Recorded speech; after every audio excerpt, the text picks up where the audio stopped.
कांग्रेस पर जमकर बरसे भाजपा प्रदेश प्रभारी दुष्यंत कुमार गौतम।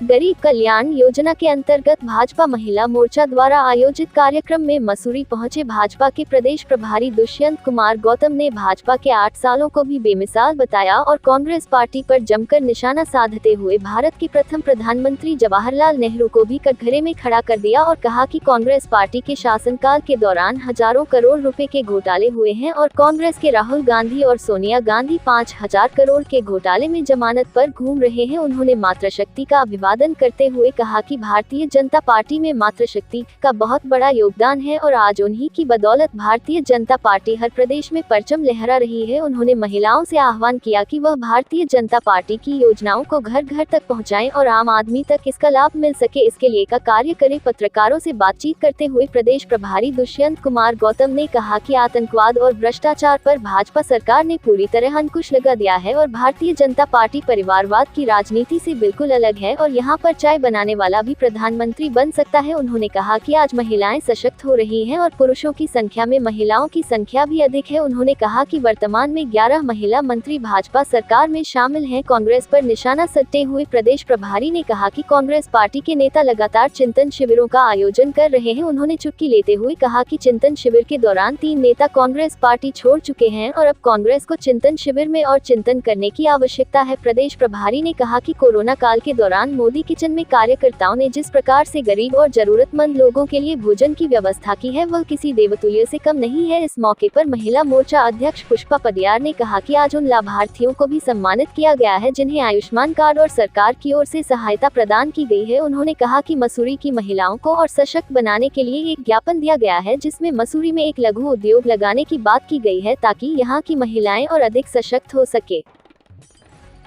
का मान सम्मान, प्रधानमंत्री का मान सम्मान गिराने का काम कर रही है। मैं देखता हूं कि पाकिस्तान के टीवियों पे हीरो बनना, चाइना के टीवी पे हीरो बनना, लगातार जो बुलवाना चाहते हैं वो कांग्रेस के माध्यम से, कांग्रेस के नेताओं के माध्यम से बनाते हैं और वो ये साफ साफ जाहिर है। आपने देखा होगा अय्यर जी ने भी पाकिस्तान में बैठ के षड्यंत्र रचा था कि हम मोदी जी की सरकार को गिराएंगे। एक नहीं अनेक उदाहरण इनके मिलते हैं जिनको मैं देश विरोधी कहूँगा। इनको राष्ट्रवाद, इन्हें पुनः जागृत होना चाहिए। देखिए, भारतीय जनता पार्टी हो या कांग्रेस हो, चुनाव तो हर ताकत से ही लड़ा जाता है और विपक्ष का फर्ज भी बनता है एक दूसरी पार्टी पे आरोप भी लगाए हैं। आरोप लगाना स्वाभाविक है, वो आरोप लगा रहे हैं। मुझे लगता है कि राजनीतिक प्रेरित है, खुद अपने जीवन में घाल कर देके वो हारते हुए दिखाई दे रहे हैं। हार की खींच को मिटाने के लिए वो ऐसे आरोप लगा रहे हैं। सर, कांग्रेस में जो चिंतन शिविर लगातार जारी हो गए हैं, उस पर आप? हाँ, चिंतन के बाद पुनः चिंतन की आवश्यकता है। एक चिंतन शिविर हुआ जिसमें 3 नेता चले गए, बड़े बड़े नेता पार्टी छोड़ गए। मुझे लगता है चिंतन जो किया उस पर पुनः उनको चिंतन करना चाहिए। मोदी जी को अवतार बता रहे हैं, क्या मानते हैं? भगवान की संज्ञा दे दी गई? संज्ञा नहीं दी। जिनको मैंने अवतार भगवान बताया है वो भी पहले उन्होंने ऐसे ही काम किए हैं और मैं मानता हूँ कि एक दिव्य शक्ति तो मोदी जी में है ज़रूर, कि उनके प्रभाव के कारण विश्व के अंदर जो हम कीर्तिमान बना पा रहे हैं, विश्व भी उनके सामने झुकता हुआ दिखाई देता है। और जो उनकी आत्मशक्ति है, भ्रष्टाचार में आप देखेंगे आज भी उनके भाई परचून की दुकान पे काम करते हैं, पेट्रोल पंप चलाते हैं, अनेकों अनेक छोटे छोटे काम करते हैं, एक भी लाभ उन्होंने नहीं लिया है।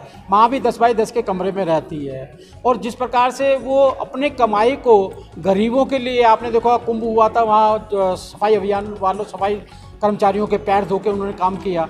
जो भी उनको अवार्ड मिलते हैं, उनको वो ऑक्शन करते हैं, वो भी गरीबों पे खर्च होता है। मुझे लगता है एक दिव्य पुरुष ही ऐसे काम कर सकता है।